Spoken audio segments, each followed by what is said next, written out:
Bismillahirrahmanirrahim. Assalamualaikum warahmatullahi wabarakatuh. Alhamdulillahirabbil alamin wassalatu wassalamu ala asrofil anbiya'il mursalin sayyidina wa maulana Muhammad wa ala alihi washabihi ajma'in. Qala rabbi shrah li sadri wa yassir li amri wa uqdatam min lisani yafqahu qawli, amma ba'du. Bi barakati wal karamati sultanul awliya sayyidina Syamdul Qadir Jailani wa bi syafaati nabiyina wa maulana Muhammadin sallallahu alaihi wasallam bi innillah wa ridallahi Allah ya Allah innaka ala kulli syai'in qadir. Alhamdulillah, jumpa lagi dengan saya Pak Den. Untuk podcast kali ini kita melanjutkan untuk kajian spiritual atau ngaji spiritual. Di pertemuan yang lalu kita sudah bahas tentang perbedaan sukma, jiwa, terus kemudian apa itu meraga sukma dari sisi pemahaman saya pribadi. Kemudian di dalam pemahaman spiritual kita tidak asing dengan istilah yang namanya karomah, terus kemudian ilmu laduni, terus kemudian ada lagi namanya maunah, mukjizat. Nah, hal-hal seperti ini nanti akan banyak ditemui di tengah kita dalam belajar tentang hal spiritual. Wabil khusus adalah dalam dunia supranatural itu dikenal ada istilah namanya ilmu laduni dan karomah. Nah, sebetulnya apa sih karomah dan ilmu laduni dalam perspektif yang sebenarnya dari ilmu spiritual? Karena selama ini banyak sekali orang yang merubah hakikat dasar dari ilmu laduni dan karomah ini menjadi sebuah komoditi, ya, sebuah komoditi menjadi sebuah istilah yang digunakan untuk mengambil keuntungan dari orang-orang awam yang tidak memahami hakikat dari ilmu laduni dan karomah itu yang sebenarnya. Saya ucapkan alhamdulillah puji syukur kepada Anda semua, khususnya para santri online atau santri YouTube. Saya punya bahasa sendiri nih untuk Anda yang ingin nyantri ke saya melalui jarak jauh dengan cara seperti ini. Itu ada namanya santri YouTuber atau santup. Ini panggilan saya untuk Anda para santri YouTube, karena mempelajarinya karena kita melalui media seperti ini. Kita tidak bisa tatap muka langsung, dengan harapan ya semoga walaupun kita hanya jumpa seperti ini, suatu saat kita bisa berjumpa, mungkin bertatap muka langsung gitu ya. Kita bisa ngobrol, bisa sharing tentang masalah spiritual secara dohiriyah, face to face.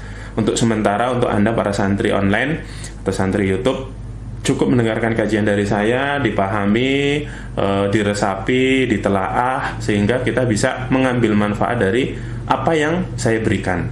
Nah, semoga ada manfaatnya nantinya. Para santri semua, yang pertama saya akan bahas tentang istilah karomah.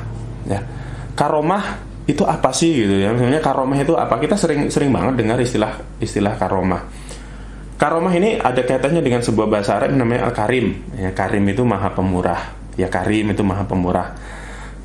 Tapi secara umum dalam pembahasan di dunia spiritual adalah untuk orang muslim, karomah itu adalah mengacu pada penghormatan atau kemuliaan atau kemurahan yang diberikan Allah Subhanahu wa taala kepada seseorang.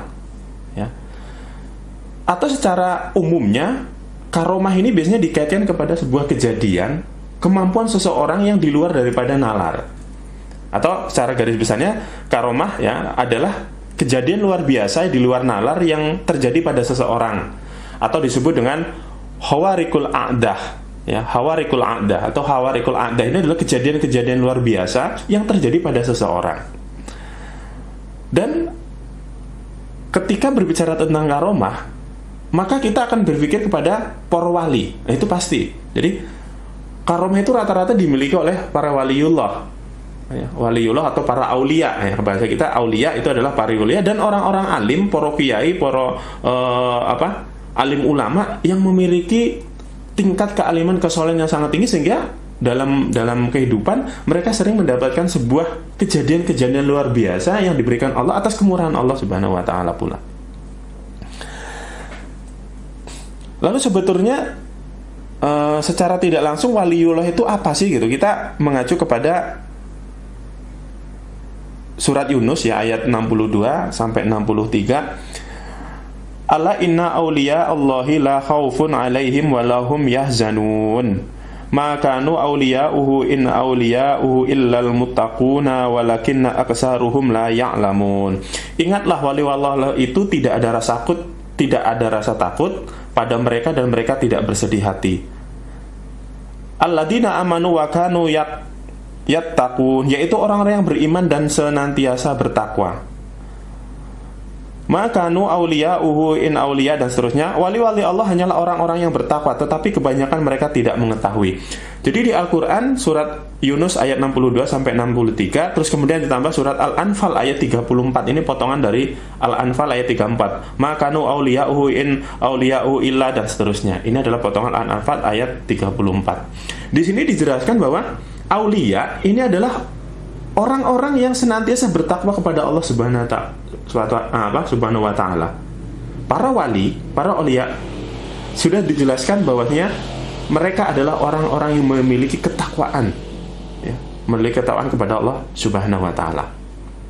Nah, terus karomah ini diberikan kepada orang-orang alim, kepada orang-orang yang dipilih oleh Allah karena kemurahan Allah gitu loh, karena kemurahan Allah. Sedangkan orang alim ini adalah tidak ada, maksudnya itu mencari ibadahnya, dzikirnya itu karena mencari karomah, itu enggak. Di sini dijelaskan bahwanya wali Allah hanyalah orang yang bertakwa, tapi kebanyakan mereka tidak mengetahui. Jadi kadang para wali Allah, para aulia ini mereka tidak sadar keauliaannya, kewaliannya itu tidak disadari. Bahkan mereka itu memiliki karomah pun mereka tidak menyadari. Nah, secara garis besar, secara dalil, ini adalah saya ambilkan hanya dari dua surat, yaitu surat Yunus, terus kemudian dari An-Anfal. Belum lagi hadis-hadis yang menerangkan riwayat-riwayat tentang masalah aulia ini, atau orang-orang yang beriman, bertakwa, yang diberikan kemampuan di luar daripada nalar. Sehingga kesimpulannya bahwanya karomah ini adalah kejadian luar biasa secara pandangan kita orang awam, yang diberikan kepada orang-orang yang memiliki ketakwaan yang luar biasa. Tapi pada prakteknya di dunia supranatural, spiritual saat ini, yang spiritual bagi saya ini saat ini sudah saling bercampur aduk, nggak karuan dalam pemahamannya.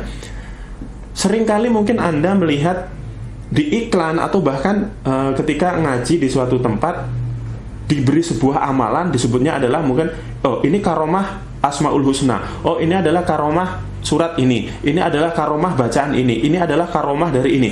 Bahkan sampai ada orang yang menjual benda yang di belakangnya ada embel-embel karomahnya. Contoh, gelang karomah, cincin karomah, ya, terus kemudian rompi karomah. Nah, kok bisa gitu, maksudnya? Kok bisa hal-hal seperti ini dinisbatkan atau menjadi kata sandang terhadap benda-benda gitu. Padahal karomah pada intinya adalah sebuah kemurahan yang diberikan oleh kepada Allah Ta'ala. Tapi di sini kalimat karomah karena memiliki mindset bahwanya orang kalau karomah itu berarti sesuatu yang luar biasa, yang memiliki manfaat, yang memiliki kekuatan luar biasa. Nah, sehingga kata karomah ini kemudian menjadi daya jual tersendiri ketika dipasangkan kepada benda-benda, terutama adalah azimat, ya. Bukan hanya azimat, termasuk amalan-amalan, ya. Karomah Fatihah, karomah la ilallah, karomah sholawat, itu sebetulnya nggak ada, ya. Benda-benda yang mengatas nama karomah itu sebetulnya tidak ada. Inilah yang digunakan para orang-orang yang ingin mencari keuntungan dari penjualan benda-benda, dari amalan-amalan yang mungkin bahasa kerennya itu adalah dimaharkan, ya, bukan dibeli. Kalau dalam ilmu spiritual kan nggak ada istilah jual beli, ya, jual beli benda, jual beli amal nggak ada. Artinya adalah mahar lah bahasanya, tetap aja namanya jual beli. Tapi ada sedikit perbedaan nanti ada antara mahar dengan jual beli. Nah, jual beli benda-benda ini ada istilah karomahnya, sehingga orang awam tidak memahami bahwa ini karomah. Nah, sedangkan kalau sudah menggunakan bahasa karomah, bahasanya ini sesuai dengan syariat Islam. Nah, inilah yang tambah keliru. Jadi ketika ada bahasa karomah, orang berpikirnya bahwa ini udah sesuai dengan ajaran Islam. Oh, ini diambil dari Al-Quran. Oh, ini diambil dari Asmaul Husna. Padahal nggak seperti itu. Nah, benda-benda yang diembel-embeli ada istilah karomah, kembali lagi tadi, itu adalah benda-benda yang sebetulnya adalah lebih ke arah azimat. Entah itu gembolan, entah itu bentuknya kertas, bentuknya benda, bentuknya sabuk, baju, terus kemudian tadi ada tasbih, ada gelang, ada cincin. Nah, memang benar ketika mungkin digunakan, misalkan tasbih itu digunakan untuk wirid gitu ya, digunakan untuk wirid, terus kemudian untuk pengasihan misalnya. Ketika benda-benda yang katanya memiliki karomah ya, misalkan dibeli, Anda membeli sebuah tasbih, terus kemudian dibeli nih ya, dibeli bahwasanya oh ini namanya tasbih karomah gitu ya, tasbih karomah. Jika diamalkan ini, misalkan dibawa kemana-mana, Anda kebal senjata, tidak mempan bacok, tidak mempan tembak gitu. Terus kemudian jika digunakan untuk usaha mencari rezeki, Anda gampang mencari rezeki. Terus kemudian kalau digunakan untuk mengikat lawan jenis akan mudah terpikat dan sebagainya. Ini tidak ada sebetulnya dalam istilah spiritual karomah benda seperti ini, nggak ada. Tapi memang benar ada benda-benda yang ketika diamalkan, ketika seperti mungkin cincin tadi, terus kemudian tasbih digunakan dengan kunci kata amalan tersebut, misalkan kamu harus membaca bacaan ya jabar ya kohar agar kebal bacok gitu ya, dengan menggunakan cincin karomah gitu misalkan. Beneran memang dia kebal bacok. Nah, yang jadi masalahnya sebetulnya apa yang terjadi gitu ya? Apa yang terjadi? Hanya menggunakan cincin, terus kemudian katanya cincin karomah dengan mengucapkan kalimat Asmaul Husna misalkan ya jabar ya kohar, kok jadi kebal bacok? Besoknya lagi misalkan berantem, ketemu orang, terus kemudian orang lawannya menggunakan golok, baca itu lagi nggak mempan lagi. Ketemu orang ini ditembak nggak mempan lagi. Wah, berarti itu benar-benar karomah karena memiliki kejadian yang di luar nalar. Bukan. Yang paling banyak yang terjadi ketika berbicara tentang azimat, saya sudah pernah menjelaskan di Ensiklomestis apa itu azimat sebenarnya, ada apa di balik azimat. Nah, disinilah yang terjadi sebetulnya ada campur tangan, paling banyak ada campur tangannya jin, walaupun tidak semuanya. Ada paling banyak, saya bilang 99% benda-benda azimat yang katanya karomah itu ada hodamnya di dalam, diisi hodam, sehingga ada kunci-kunci tertentu yang digunakan untuk mengaktifkan.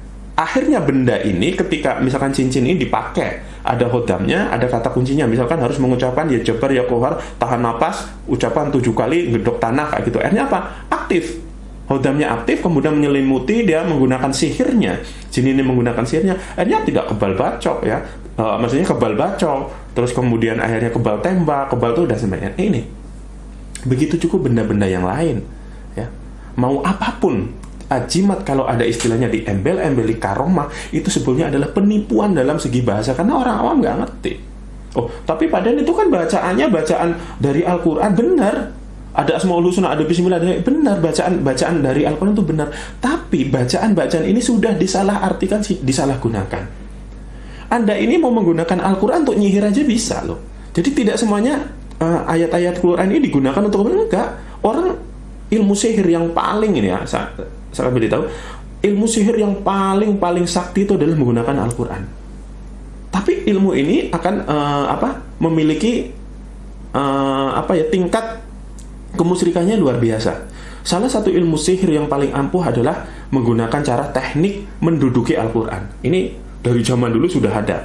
Jadi ketika dia akan menyantet seseorang, maka Al-Quran itu didudukin. Dia membaca mantra, maka Al-Qurannya didudukin. Ini luar biasa ya. Tapi itu tadi, walaupun Al-Quran yang digunakan, tapi penggunaannya adalah untuk hal-hal yang buruk, hal-hal yang dolim. Sehingga ini bukan masalah bacaannya, tapi masalah tujuannya, masalah apa yang terjadi di balik itu semua ya. Jadi jangan terkecoh dengan karena ini Asmaul Husna, karena ini dari Al-Quran, dari ayat ini yang digunakan, itu jangan terkecoh ya. Jadi benda ini tidak ada yang dibuat yang dirancang. Cincin jadi kebal bacok, terus kemudian kalung jadi kebal tembak. Anda menggunakan menggunakan pena, atau namanya pena khusus gitu ya, kalau ditaruh di kantong sini jadi wibawa. Itu enggak ada benda-benda seperti itu. Benda-benda itu buatan manusia. Kok bisa sih cincin hanya dipakai kok jadinya kebal? Itu enggak ada kan. Kita secara logis kan aneh gitu loh, aneh. Nah, inilah ada campur tangannya. Ada campur tangan para jin yang menggunakan sihir jin yang sehingga membuat sebuah kejadian-kejadian luar biasa. Nah, jadi kembali ke asal bahwanya karomah pada intinya itu adalah sebuah kemampuan ya. Bukan sebuah kemampuan. Intinya adalah sebuah kejadian luar biasa yang dialami oleh seseorang karena kemurahan Allah Subhanahu wa taala. Ya. Kalau tadi azimat, benda-benda yang katanya karomah itu bisa digunakan berulang-ulang. Cincin pengasihan bisa digunakan berulang-ulang. Kebal bacok bisa digunakan ulang-ulang. Ini untuk penglaris bisa digunakan berulang-ulang. Tapi karomah yang sesungguhnya tidak ada yang bisa berulang-ulang. Ya. Jadi ada orang alim nih, contoh. Ada orang alim bertakwa, ketika dia misalkan melakukan perjalanan, dia akan menyeberangi sebuah jalan nih, akan menyeberangi sebuah jalan, dan di depannya ini ada sungai yang meluap, ada banjir. Nah, sedangkan dia harus menyeberangi itu. Karena tidak ada yang bisa digunakan untuk menyeberang, dia lalu pasrah ke Allah Subhanahu wa taala dan berdoa, ya Allah, dengan kemurahan-Mu, aku mohon aku bisa menyeberangi sungai ini. Kemudian dia bisa jalan di atas air. Nah, jalan di atas air sehingga dia bisa nyebrang. Tapi kejadian seperti ini hanya sekali seumur hidupnya. Besoknya lagi diulang lagi nggak bisa. Besoknya diulangi lagi nggak bisa. Jadi karomah itu sifatnya hanya kadang terjadi hanya sekali saja dalam satu waktu. Sedangkan karomah yang ada jinnya ini bisa diulang-ulang. Ya, menggunakan bacaan tertentu diulang lagi bisa. Jadi ada orang bisa nyebrang bisa jalan di atas air gara-gara menggunakan amalan tertentu, katanya amalan karomah gitu ya. Dia membaca, dia bisa berjalan dari besoknya bisa lagi berjalan di atas air. Itu bukan karomah namanya. Itu ada unsur lain yang ikut campur andil di dalam situ. Yang paling banyak adalah sihirnya para jin. Jadi sifat karomah bagi orang yang alim ulama ya bertakwa ini adalah sifatnya sekali, hanya sekali saja kejadian itu. Nah, contoh karomah-karomah yang pernah terjadi ya di sebagai ibroh kita, contoh kita adalah contoh Ashabul Kahfi. Jadi karomah itu sudah ada dari sebelum zaman Nabi Muhammad sudah ada. Ya. Karomah Ashabul Kahfi bisa tidur 300 tahun lebih. Terus lagi ada Umar bin Khattab. Umar bin Khattab itu ditakuti jin, karomahnya luar biasa, ditakutin sama jin. Terus Abu Bakar As-Siddiq itu pernah. Jadi begini, Abu Bakar As-Siddiq itu kedatangan tamu yang banyak, sedangkan di rumah itu makanannya hanya sedikit. Makanannya yang untuk disediakan para tamu itu hanya sedikit. Sehingga dia bingung, akhirnya dia hanya berdoa kepada Allah, pokoknya yang mereka Abu Bakar itu menjamu semampunya. Yang keanehan pun terjadi. Ketika para tamu ini sudah masuk rumahnya, makanan itu diambil itu tidak pernah habis sama sekali. Makanan itu tidak pernah habis. Sehingga dia bertanya, kok banyak istrinya, kenapa makanannya kok jadi banyak mencukupi? Istrinya pun bingung. Ketika makanan yang diambil dari wadah untuk makan itu selalu bertambah, di wadah itu bertambah sehingga tidak pernah habis. Nah, Abu Bakar sendiri bingung, ini kenapa bisa terjadi seperti ini? Sehingga Abu Bakar ini takut, dia membawa makanan itu dibawa ke Rasulullah, dengan Rasulullah dimakan makanannya. Padahal pertamanya Abu Bakar itu berpikir bahwasanya ini mungkin adalah tipu daya setan atau tipu daya jin, sehingga dia meyakinkan dibawalah kepada Rasulullah. Ternyata Rasulullah ikut memakan. Ini salah satu karomah, dan ini hanya terjadi sekali. Ya. Terus kemudian Anas bin Malik ini pernah diajak oleh Umar bin Khattab untuk mendampingi perjalanan, tapi Anas bin Malik tidak menjawab, sehingga menurut Umar bin Khattab ini Anas nggak mau, akhirnya ditinggal oleh Umar bin Khattab. Ketika di perjalanan tiba-tiba Anas bin Malik itu sudah ada di dekat tempat tendanya Umar bin Khattab. Nah, Umar bin Khattab itu bingung, ditanya, "Hai Anas, dari mana engkau?" "Aku mengikutimu." "Kapan kok berangkatnya?" "Setelah asar." Padahal Abu Bakar itu berangkatnya pagi. Nah, Anas bin Malik itu nyusulnya asar. Waktunya selang 1 hari, tapi bisa bareng nyampenya. Anas bin Malik diberi karomah seperti ini. Terus kemudian Sunan Kalijaga ini di kita orang Indonesia sangat kental banget ya dengan keyakinan bahwasanya Sunan Kalijaga itu karomahnya banyak. Salah satunya adalah membuat tiang Sokoguru Masjid Demak dari tatal. Tatal itu adalah bekas-bekas potongan-potongan kayu disusun sehingga menjadi sebuah tiang yang begitu kuatnya. Ya. Ini karomah, dan Sunan Kalijaga hanya sekali membuat itu, tidak pernah membuat yang lain. Terus pada saat sekarang ini banyak sekali karomah yang terjadi pada orang-orang yang ya dianggap wali ya. Ada namanya wali majdub. Wali majdub ini adalah wali yang nyeleneh, aneh gitu loh. Wali itu tingkahnya aneh seperti orang gila, tapi memiliki karomah gitu. Sehingga di tengah masyarakat, apalagi orang yang mengikuti tarekat Malmatiyah ya. Tarekat Malmatiyah ini adalah dia begitu warok, begitu zuhud sehingga tidak lagi berpikir duniawi. Bahkan ibadahnya, sholatnya semua itu disembunyikan. Jangan sampai dia itu ketahuan bahwa dia itu adalah beribadah ke Allah, demi menghilangkan rasa bahwa dirinya itu dipandang oleh manusia. Ini pengikut Malmatiyah. Sehingga kadang tinggalnya seperti orang gila. Wayahnya orang sholat, dia itu kadang malah gak sholat. Tapi ketika orang sudah gak ada sholat, dia baru sholat sebenarnya. Nah, ini wali-wali majdub ini banyak sekali berkeliaran di tempat, tapi kita tidak boleh secara langsung bilang oh itu wali majdub orangnya begini, enggak, kita nggak boleh. Jadi ketika ketemu orang yang jadab dalam orang ilmu tarekat itu ada orang yang menjalani tirakat itu jadab itu seperti orang gila ya, seperti orang gila gitu ya, tingkahnya tidur sembarangan terus pokoknya aneh lah tingkahnya, itu jadab namanya. Nah orang bilangnya wali majdub. Nah ini banyak banget yang terjadi, orang wali-wali majdub ini memiliki karomah itu banyak banget. Tapi kita sebagai orang awam tidak boleh sembarangan mengklaim bahwasanya oh dia adalah seorang wali, oh itu wali majdub, itu nggak bisa, walaupun kelihatannya seorang kayak orang gila gitu, nggak boleh. Wali hanya bisa dipahami oleh wali, aulia hanya bisa dipahami oleh aulia. Kita orang awam itu nggak sembarangan langsung menyatakan oh itu wali, nggak. Lebih baik kita itu kalau melihat orang seperti itu ya udah diem saja gitu loh. Maksudnya kita penasaran itu sebenarnya wali bukan kayak ini, udah nggak usah berpikir itu, pokoknya ya udah mereka biarkan saja, itu aja. Jadi kita nggak usah berpikir apalagi sampai mengagung-agungkan itu lo wali, itu nggak boleh ya. Hulu ya, berlebih-lebihan dalam menyebut seorang itu nggak boleh. Sehingga di sini karomah ya, karomah ini sebetulnya adalah sebuah pemberian dari Allah Subhanahu wa taala. Nah, dari mana karomah ini bisa muncul?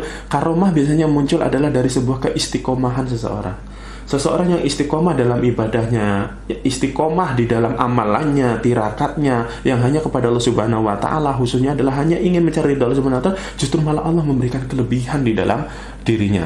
Ya, inilah adalah karomah yang sebenarnya. Sehingga ketika di tengah masyarakat Anda melihat ada orang jual ilmu karomah, benda-benda karomah, mohon maaf, itu bukan karomah namanya, ya. Itu karomah itu hanya kata sandang karomah hanya untuk mengelabui bahwasanya orang ini agar mau membeli, memaharkan dengan embel-embel karomah bahwa oh ini nggak apa-apa dari Al-Quran, ini nggak apa, itu nggak boleh sebetulnya. Untuk masalah azimat bisa dilihat di pembahasannya di Ensiklometis di VHS Studio U2 ya, channelnya itu lebih detail lagi membahas masalah karomah, masalah azimat yang istilahnya adalah disebut dengan azimat karomah. Jadi hati-hati dengan istilah karomah. Maksudnya jangan sembarangan menyebut istilah karomah ke benda-benda. Karomah itu hanya bisa dilihat oleh para aulia. Yang kedua, ada istilahnya namanya ma'unah. Apa sih ma'unah? Ya. Ma'unah ini menurut bahasa adalah pertolongan.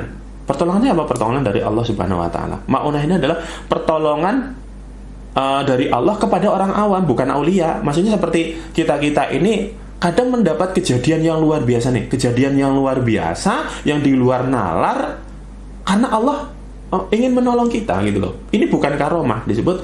Kalau karomah itu bisa terjadi pada orang yang memiliki tingkat alim, takwa yang luar biasa, sedangkan ma'unah ini bisa terjadi kepada siapapun di mana Allah memberikan pertolongan yang di luar nalar kita. Nah. Jadi secara bahasa istilahnya adalah suatu kemampuan yang diberikan Allah Subhanahu wa taala kepada seorang orang mukmin, terutama adalah orang mukmin, orang Islam, untuk mengatasi kesulitan dalam hidupnya. Nah, ini saya akan sedikit cerita nih tentang ma'unah. Ini demi Allah bukan bohong, maksudnya itu saya punya teman yang ditolong oleh Allah Subhanahu wa taala yang di luar daripada nalar manusia. Kejadiannya sekitar di tahun 2010-an lah ya, 2010 kalau enggak 2011-an. Nah, saya manggilnya Cak Nung, namanya Cak Nung. Dia aslinya orangnya orang dari Jawa, di Banyuwangi, tinggal di Sumatera Selatan. Dulunya Cak Nung ini adalah orang yang bergelut di dunia hitam lah ya, bergelut di dunia, tapi karena dapat hidayah dari Allah, kemudian dia ikut abah yai saya, terus kemudian diijazai, terus kemudian ikut, dan saya juga sama, dia jadi muridnya abah, saya juga jadi muridnya abah. Hanya dia lebih tua. Nah, Cak Nung ini pernah mengalami seperti ini kejadiannya. Karena dia ini adalah seorang imam manakib, Cak Nung ini di ijazah terus kemudian jadi imam dan dia punya jamaah. Suatu ketika dia akan ziarah Wali Songo. Terus di ziarah Wali Songo itu kan namanya bareng-bareng kan nyewa bis, terus kemudian pada iuran bayar gitu kan. Nah, Cak Nung ini menggratiskan beberapa jamaah yang baru-baru gitu, maksudnya untuk menariknya gitu, dia menggratiskan. Nah, ketika pada hari H ternyata uang yang terkumpul itu nggak cukup. Sudah mau berangkat nggak cukup. Masih kurang sekitar mungkin 4,5 juta sampai 5 jutaan itu kurang. Nah, ketika mau berangkat Cak Nung ini bingung. Udah nggak punya uang. Dia hanya tinggal punya uang 500.000. Itu untuk ongkos dia, untuk biaya makan lah untuk dia sendiri. Nah, dia tuh bingung. Gimana caranya mau dibatalkan? Nggak mungkin. Akhirnya kata dia, Ya udahlah, berangkat aja, entah yang terjadi bagaimana, pokoknya berangkat. Akhirnya dia berangkat ziarah Wali Songo bareng jamaah. Dia bilang kepada supirnya, Pak supir, nanti ya untuk kekurangannya, yang kekurangan itu nanti aja ketika sudah jalan, nanti di Wali Songo nanti saya bayar. Padahal ketika di tengah jalan itu Cak Nun tuh bingung mau dari uang dari mana. Dia nggak mungkin narik ke jamaah itu, nggak mungkin. Dia bingung kemana saya harus nyari uang. Sampai saya bilang, masa Om gitu ya, saya itu sampai nangis itu bingung kemana uang ini, maksudnya saya harus nambahin dari mana. Nah ketika di 3 hari ziarah Wali Songo, nah kenetnya itu disuruh supirnya suruh nagih, Pak Ustadz ini ini yang kekurangannya uang kemarin mau diminta sama supirnya gitu kurangnya. Oh iya nanti gitu. Nah Cak Nun itu bingung, nangis, ya Allah ini gimana caranya agar saya itu bisa membayar, saya nggak punya uang. Dia tuh bingung mau minjem siapa gitu. Nah dia dibilang oh yaudah nanti. Nah ketika dia mau mandi, mau beres-beres, mau naruh tas, nah dia bawa tas kecil. Nah ketika dia mau naruh dompet di tas itu, ditaruh itu, dibuka dompetnya, kaget. Di dompetnya yang dia bawa setiap hari yang tadinya ada duit 500 itu ada duit 5 jutaan. Ada duit 5 juta lebih, hampir 7 juta kalau nggak salah itu. Loh kok banyak amat duit. Nah dia tuh kaget, dia di rumah itu cuma bawa duit 500 ribu, ternyata di dompet dibuka duitnya itu sampai berjuta-juta, ada banyak banget duitnya. Dia tuh bingung, loh kok ini dompet siapa yang naruh, padahal dompet itu dia bawa terus. Akhirnya dia berpikir, ya Allah katanya, apa mungkin ini pertolonganmu. Nah dari itu akhirnya dia uang itu diambil, kekurangannya berapa diambil dari dompet itu, diambil dari dompet, terus kemudian dibayarkan kepada supirnya. Oh ini kekurangannya.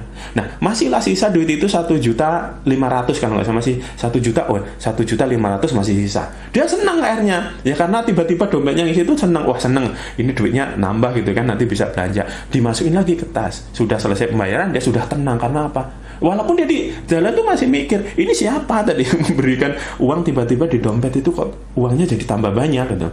Hanya ketika di perjalanan sudah hampir 1 minggu, di 5 atau 6 harinya dia kemudian belanja gitu. Dia mikir nantilah belanja untuk anak-anaknya gitu ya, beli oleh-oleh, beli baju, dan karena duitnya di tas itu 1,5 juta jadinya, yang tadinya 5 jadi 1,5 juta. Nah ketika dia belanja, diambil dompetnya, dibuka lagi tinggal 500, yang 1 juta hilang. Nah ini kejadiannya aneh. Jadi dia nganggap masih 1,5 juta, malah dibuka dompetnya tinggal 500.000, yang 1 jutanya hilang. Nah sampai ketemu saya beberapa tahun berikutnya, dia baru cerita ngobrol, demi Allah katanya, demi Allah Mas, demi Rasulullah saya tidak bohong kejadian ini. Kita sama-sama satu jamaah, satu murid jamaah apa, saya nggak mungkin berbohong, dan saya udah cerita sama apa kejadian ini. Dan inilah namanya itu maunah, pertolongan Allah. Ya, memang di luar nalar ya, nggak mungkin lah tas yang dibawa dia, terus kemudian dompetnya di dalam dompet, nggak mungkin lah ada orang terus mau ngambil sampai duit 7 juta, itu nggak mungkin. Ini kalau bukan karena pertolongan Allah, nggak mungkin terjadi. Jangan-jangan itu pertolongan jin, enggak. Saya meyakini bahwa itu adalah bukan pertolongan jin, karena ini adalah Cak Nun ini adalah, walaupun dia dulu adalah banyak menggunakan ilmu-ilmu hitam lah bahasanya, tapi dia sudah tobatan nasuh untuk kembali ke jalan Allah, untuk meninggalkan semuanya.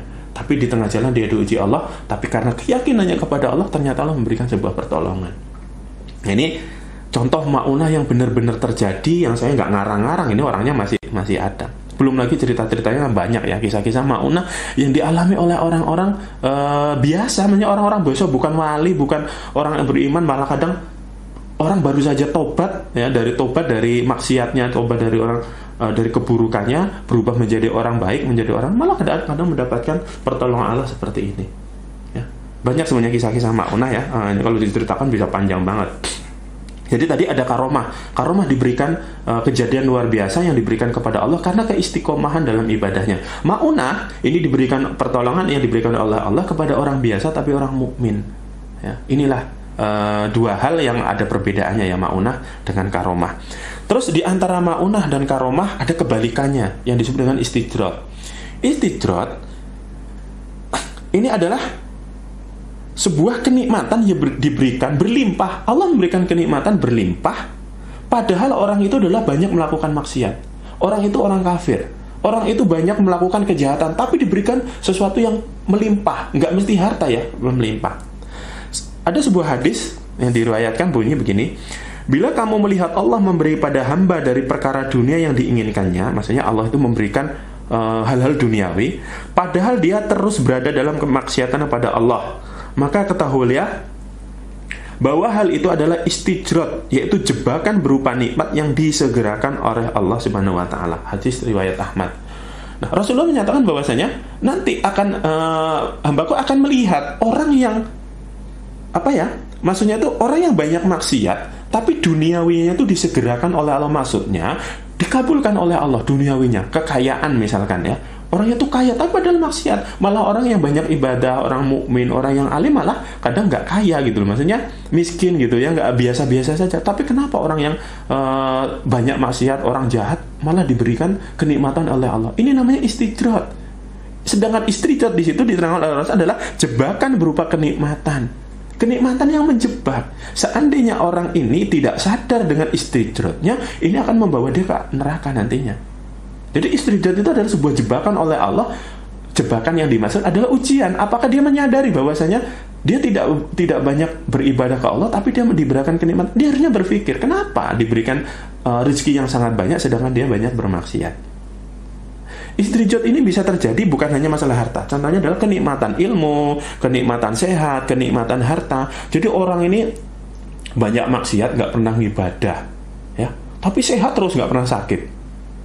Ya, banyak bermaksiat, ya, banyak melakukan hal-hal yang menjengkelkan, ya, banyak menyakiti orang lain, tapi dia sakti malahan. Ya, dia nggak pernah sholat, nggak pernah ibadahnya ngawur, baca Qur'annya sebisanya, tapi malah sakti gitu, ngobatin orang gampang sembuh, ya, ngobatin orang kesantet cepat, ngobatin, padahal dia itu nggak ibadah gitu loh. Ini istijrad juga namanya. Nah, istijrad itu banyak terjadi di antara kita, mungkin di sekeliling kita lah ya, di sekeliling kita bisa melihat kadang. Yaitu kadang terjadi cemburu sosial sebenarnya. Ada yang bahasanya itu cemburu kepada kenikmatan yang diberikan Allah. Kenapa sih kita itu yang banyak ibadah, kita itu banyak yang melakukan amal soleh, tapi malah diberi miskin, maksudnya itu nggak diberi kenikmatan yang berlimpah hartanya gitu. Nah, ini juga kadang kita keliru sebagai orang Islam bahwasanya kalau mau kaya, mau nikmat, mau nyaman di dunia, itu nggak perlu ibadah. Benar. Jadi, ini pemahaman keliru. Kalau mau nikmat, mendapatkan harta banyak, nyaman di dunia, mau bersenang-senang, berfoya di dunia, itu nggak perlu agama. Anda nggak usah perlu jadi orang muslim lah. Kalau cuma hanya ingin bersenang-senang, ingin mendapatkan harta banyak, kerja keras, pokoknya lakukan ilmu-ilmu tentang bagaimana mencari harta yang cepat. Kenyataannya banyak orang kafir di dunia itu malah orang-orang kaya gitu. Orang-orang kaya itu banyak orang kafir, bahkan malah orang ateis, banyak orang yang nggak percaya Tuhan malah lebih kaya gitu loh. Jadi kalau membahas masalah mau kekayaan, kenikmatan, itu nggak perlu kita jadi orang muslim. Muslim itu bukan digunakan untuk mencari kekayaan gitu loh. Jadi yang tadi istijrad ini adalah sebuah kenikmatan yang diberikan oleh Allah terhadap orang-orang yang mengingkari Allah, bermaksiat banyak. Ya. Banyak nih paranormal ya. Paranormal itu sakti-sakti gitu ya. Pasiennya banyak, kaya hidupnya, mewah hidupnya, padahal ibadahnya, padahal dia orang Islam gitu ya. Paranormalnya orang Islam, pakaiannya oke lah ya, pakaian muslim gitu ya, pakaian muslim kelihatan kayak gitu. Padahal di kenyataannya dia itu ngawur gitu ya, kehidupannya ngawur. Tapi benar-benar tetap sakti. Orang berobat ke situ sembuh, orang minta punya hajat terkabul dan sebagainya. Ini jangan dibilang bahwasanya orang ini adalah mudah dikabulkan Allah. Enggak, itu kadang terjadi istijrad. Suatu saat nanti istijrad ini adalah seperti halnya pancing. Allah itu memancing itu, kita itu seperti memancing. Pancing diberi umpan, ikannya itu tertarik, diberi kenikmatan dulu, suatu saat pasti akan ditarik oleh kita sehingga ikan ini akan terjebak. Seperti itulah kira-kira. Orang istijrad itu suatu saat akan ditarik oleh Allah Subhanahu wa taala sehingga dia menjadi terpuruk hidupnya. Mungkin hartanya tetap tapi terpuruk hidupnya, mungkin kesehatannya, hidupnya itu tidak nyaman lagi, masa tuanya bukannya dia nyaman, bukannya dia gembira, enggak, malah susah. Ketika masih sehat seperti sekarang, mungkin oke lah, dia diberi kenikmatan yang luar biasa, nyantai gitu ya.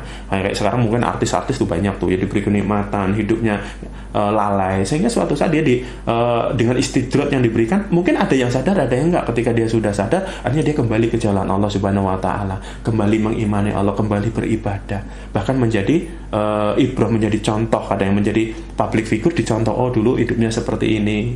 Ada malah kebalik gitu ya, terpuruk malah dia menjadi kafir, itu banyak juga.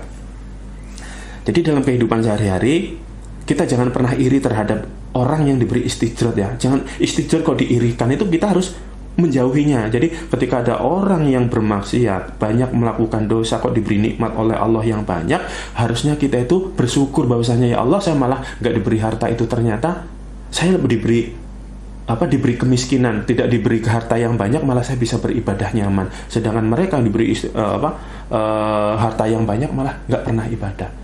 Ingat, setiap satu rupiah harta yang kita miliki akan dipertanggungjawabkan oleh Allah Subhanahu wa taala. Semakin sedikit harta yang kita punya, semakin sedikit pula nanti pertanyaan tanggung jawabnya. Semakin banyak diberikan harta, maka semakin banyak nanti yang harus dipertanggungjawabkan. Nah, masalah harta seperti ini bagaimana menyikapinya nanti mungkin di kajian berikutnya akan saya bahas tentang masalah harta, rizki dan sebagainya di dalam spiritual itu seperti apa sih, bagaimana polanya.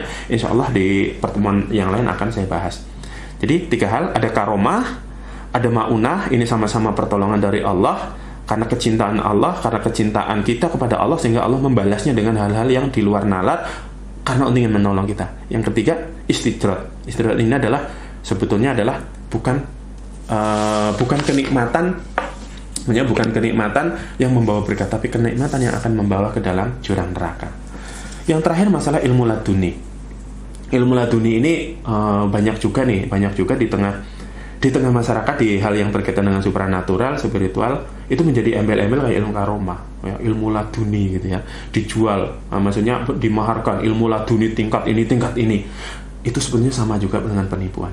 Masalah ilmu laduni sudah pernah saya bahas di kajian tentang memahami ilmu laduni di kajian di channel VHS Studio UD. Mungkin Anda bisa melihat di videonya sudah beberapa tahun yang lalu untuk memahami apa sih sebenarnya ilmu laduni itu. Ada pembahasannya sendiri. Nah, saya hanya ingin menukil sedikit. Saya ulangi lagi. Laduni itu asal kata kalau di Arab itu ada doa sebenarnya. Rabbana atina miladunka rahmah. Rabbana atina miladunka rahmah. Ya Allah, berilah aku ilmu dari sisimu, rahmah dari sisimu. Ladunka itu dari sisinya. Ladunka jadinya laduni. Jadi laduni itu adalah sebuah ilmu pemahaman yang diberikan langsung dari sisi Allah Subhanahu wa taala. Yang diberikan langsung dari sisi Allah Subhanahu wa taala. Ada doanya gitu ya. Nah, secara mencari ilmu, kita hadisnya tahu lah ya. Talabul ilmi fardhatun ala kulli muslimin ya. Menuntut ilmu itu wajib bagi orang muslim.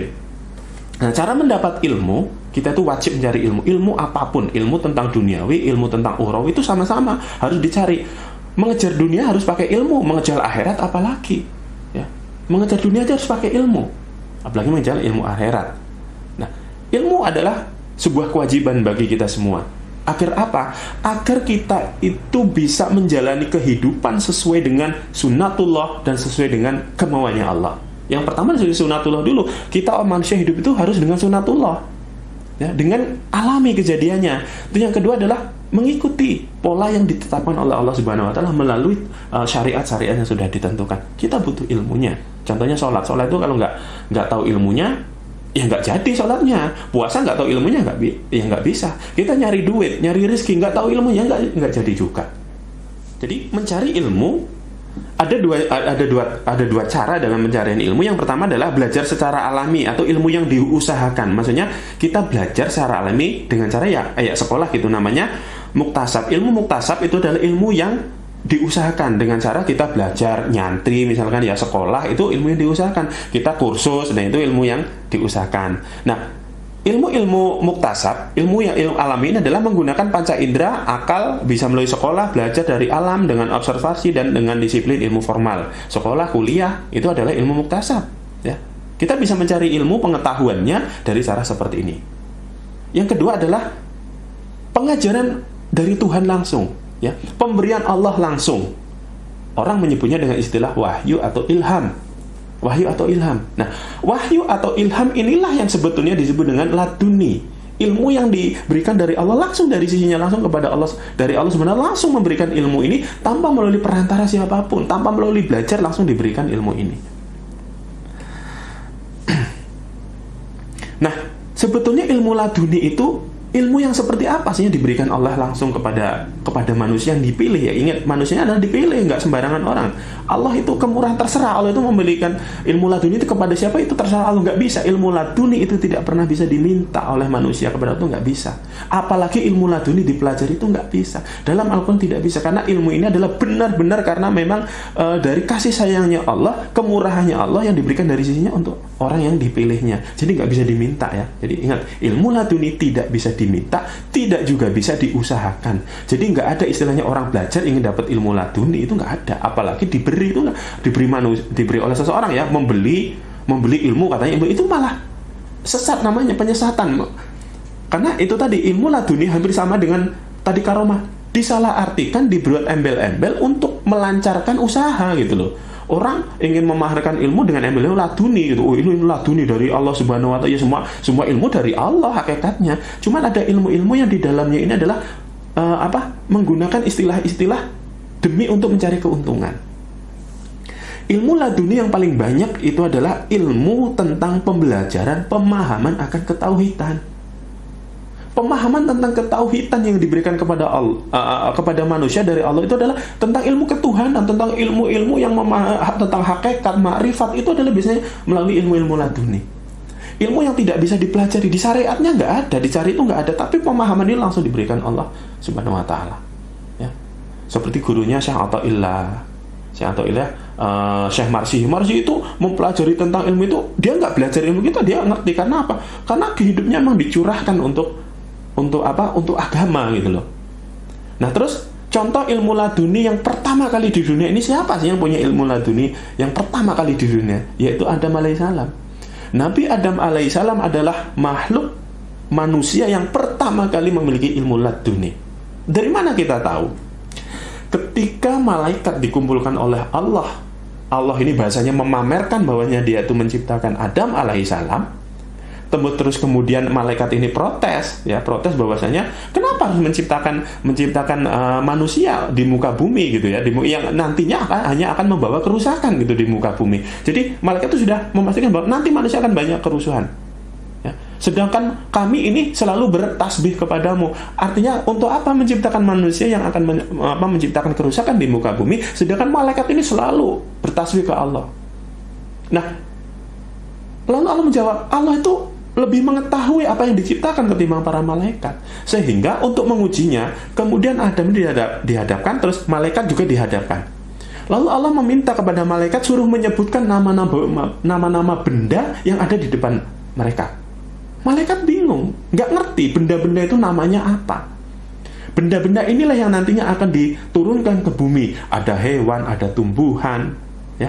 Jadi hewan itu banyak, jenis tumbuhan itu banyak, yang nantinya akan diturunkan, akan ditanamkan menjadi bagian penopang kehidupan manusia di muka bumi.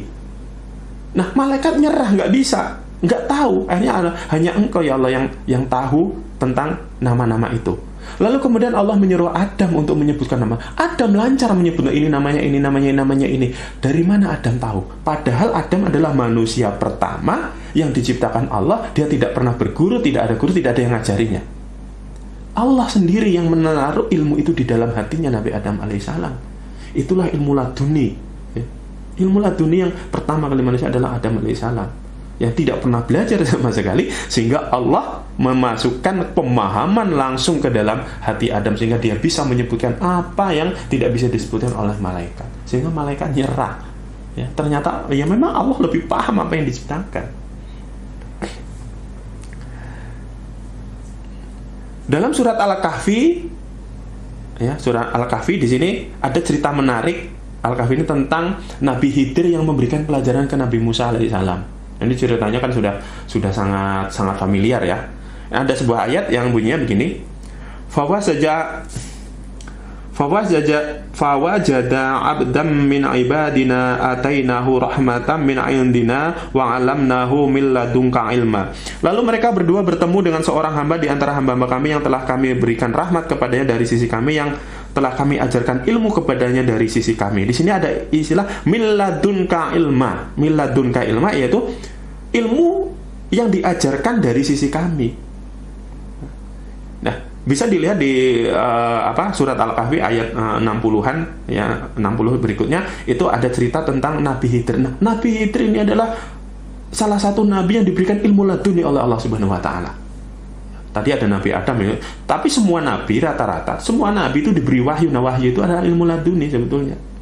Ya, wahyu itu tadi ya, wahyu, ilham itu adalah wahyu dan ilham adalah ilmu laduni yang diberikan kepada hamba yang dipilih, termasuk adalah nabi.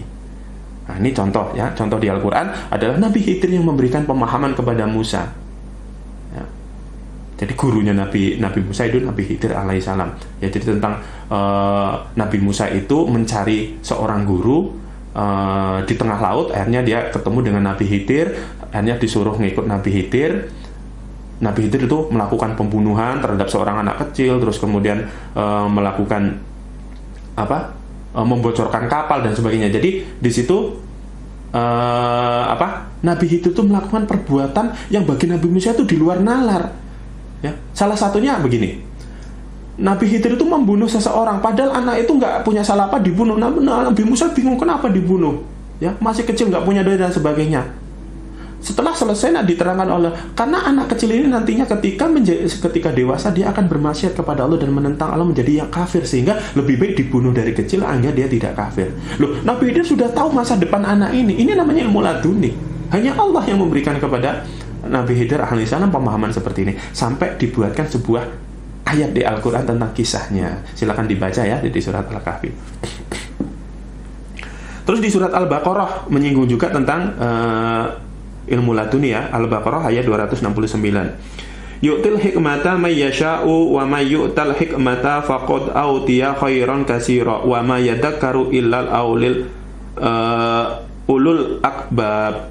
Dia memberikan hikmah kepada siapa yang dikehendaki. Barang siapa diberi hikmah, sesungguhnya dia telah diberi kebaikan yang banyak, dan tidak ada yang dapat mengambil pelajaran kecuali orang-orang yang mempunyai akal sehat.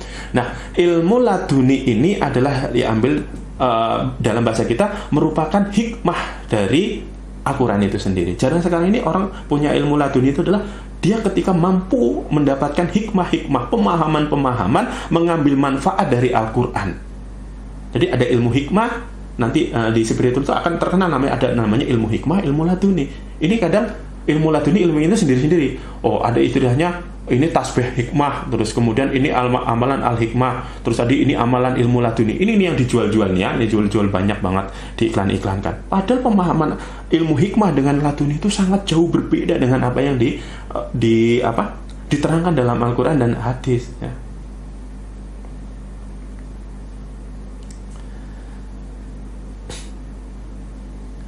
Terus Nabi Muhammad Sallallahu Alaihi Wasallam bersabda, barang siapa mengamalkan apa yang ia ketahui, maka Allah hendak menganugerahkan ilmu yang tidak ia ketahui. Ini sebuah sabda begini.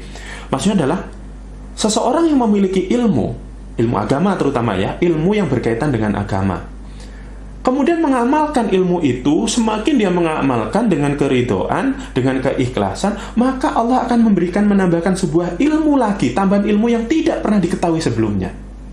Ilmu apa? Ilmu hikmah. Ilmu hikmah, ilmu yang memberikan sebuah hikmah ke dalam kehidupan.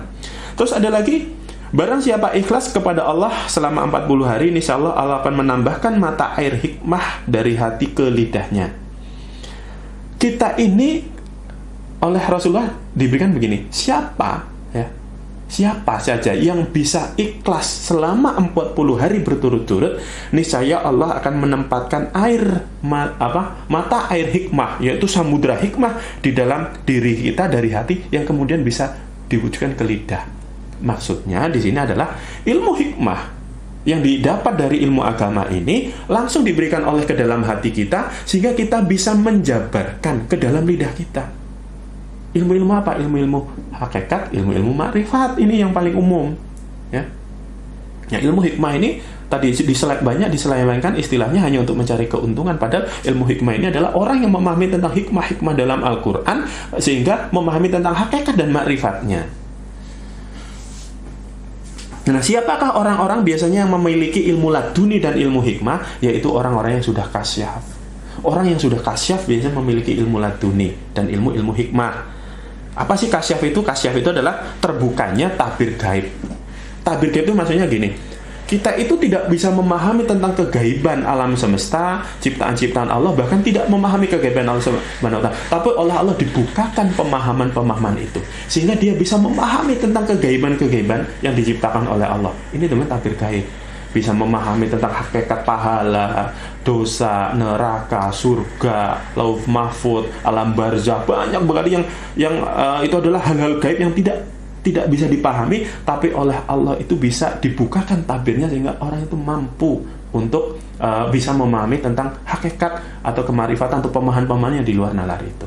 Tapi di tengah jalan, ya di tengah-tengah masyarakat kita, ilmu hikmah, ilmu laduni itu banyak digunakan untuk melihat jin, gitu ya.